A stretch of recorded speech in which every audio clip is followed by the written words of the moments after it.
first guest tonight is an Emmy and Academy Award nominated actor. You know from his work on shows such as Breaking Bad, Fargo, and Friday Night Lights, as well as films like The Power of the Dog, The Post, and Civil War. He stars in Kinds of Kindness, which will be in select theaters this Friday and everywhere on June 28th. Please welcome back to the show our friend Jesse Plemons, everybody.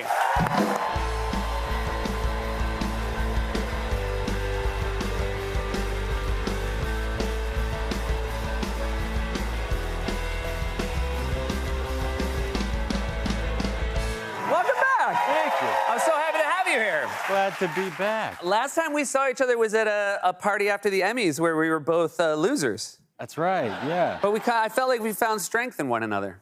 We did, and there is something somewhat comforting about having no question whatsoever that if you're going to win or not, just knowing. So you went in with zero expectations. I knew for a fact, but do you get this even if you know? I know without exactly a doubt, what you're talking about, and yes. That moment right before where you know, they introduce you, there's that thought of, oh my God, now I really can't win because I have no idea what I would say. I don't have that feeling. It's just I'm like, I'm not gonna win, I'm not gonna win. And the minute they start talking, I'm like, they're gonna say my name. No, I know, that's what I'm saying. Yeah. Nothing So you prepared. put no prep? No. Wow. Yeah. Well, then I guess we all lucked out. Yeah, I know. It would have been very bad. I do like, if you don't mind real quick, I want to ask about your grandma, because we've talked about her before, and I have a great affection for her because she refers to me as Old Seth. Old Seth. Old Seth. Yeah, you know, it's funny. Today, I knew I was coming back. She knew I was coming back, and I was like, I should call Granny and see if there's anything she wanted to say. And I looked down and looked at my phone, and she was like, I would like to send a little quick note to Mr. Seth Meyers, if that's okay with you. So she says, just a quick hello from Texas, and to say how much I enjoy your show. Hope all is well with you. Best wishes to you and your loved ones. And keep up the good work. Wow.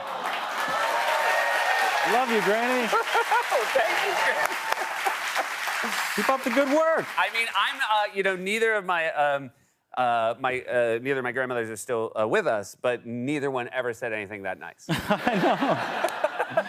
Well, she's always there. Has she been that kind of grandma your whole life? Oh, yeah. Yeah. I mean, she's the sweetest. She's the best. We, you know, I think I told you last time, she has an antique store that's right across from her house, and she would take us, you know, to garage sales and that sort of thing.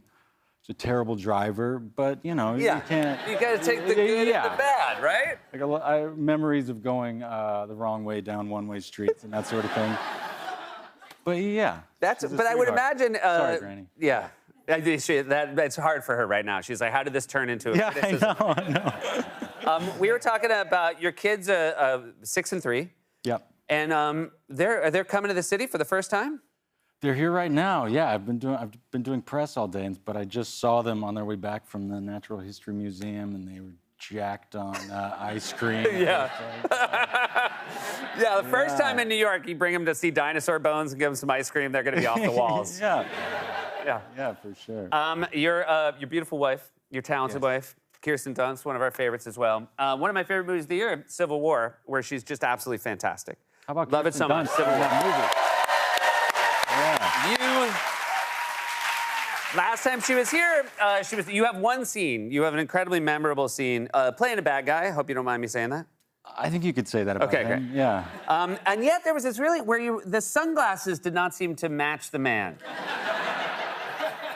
I don't know. You know, there's a lot about the man that might be a little confusing. I will say though, was this your decision to have him wear glasses like this? It came out of several conversations I had with Alex Garland, the director, and, you know, we talked a lot about these types of soldiers through history, you know, some of these sort of really awful happenings, you know, in Vietnam, and we talked about Apocalypse Now, and just sort of soldiers that had been out for too long. Yes. And gone rogue in one way or another, and they start out looking very buttoned up, polished, official, and slowly over time, you know, they pick up various objects, found objects, and so we knew we wanted something unusual to make you wonder where he might have picked this up, and I went out and bought maybe 8